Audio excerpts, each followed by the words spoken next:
Hallo, ich freue mich, dass du heute wieder bei mir bist. Ich wünsche dir nun ganz viel Freude beim Zuschauen. Ja, wer mir folgt, weiß ja, ich liebe es, dreidimensional zu arbeiten. Und genau, heute wollte ich mit meiner Strukturpaste wieder was machen.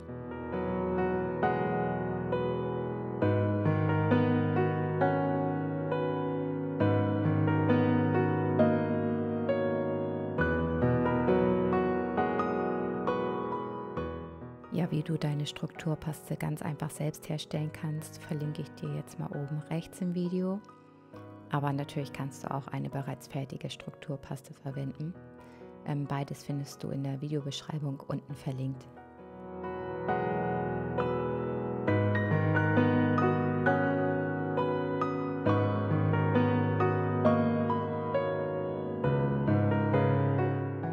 Ja, an dieser Stelle nehme ich mir bewusst Zeit, um mit der Strukturpaste zu experimentieren. Man sieht ganz gut, wie vielseitig man sie einsetzen kann. Je nach Werkzeug entstehen ganz unterschiedliche Effekte. Es lohnt sich in dieser Phase einfach mal zu testen, was möglich ist.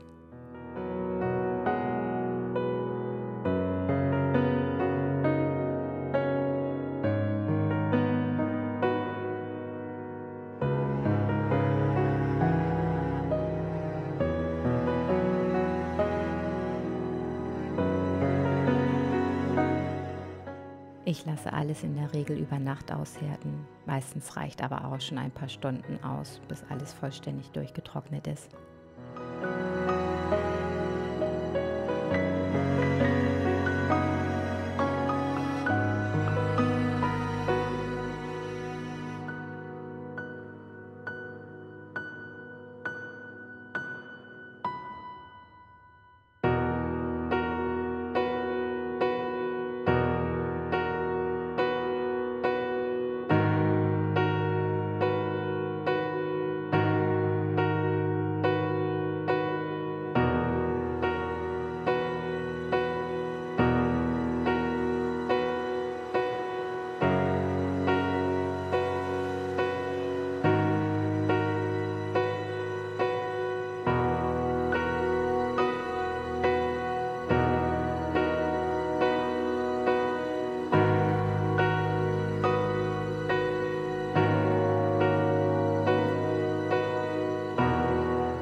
Ja, kennst du das, wo man an einer Stelle denkt, okay, jetzt hätte man aufhören sollen?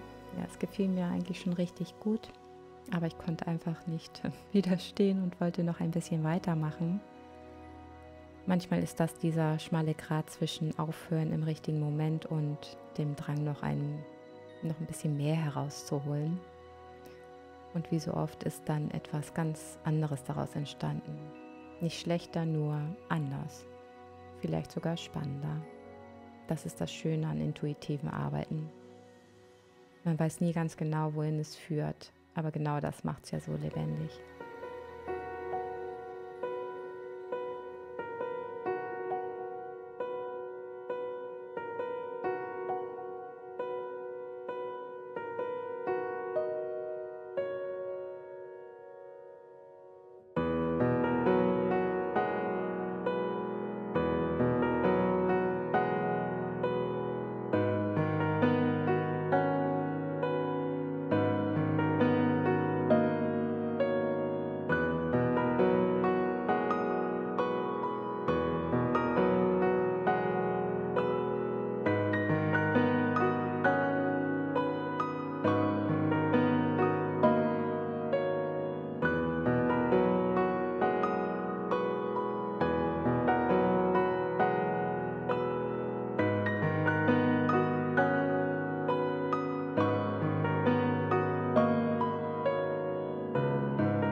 am Ende hat mir noch das gewisse Etwas gefehlt. Also ja, habe ich einfach mutig zum Gold gegriffen und kräftig drauf losgesprenkelt.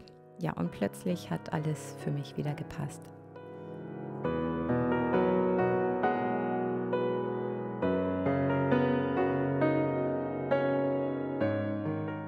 Danke, dass du heute wieder dabei warst und mich auf meiner kreativen Reise begleitet hast. Also bis zum nächsten Video. Tschüss.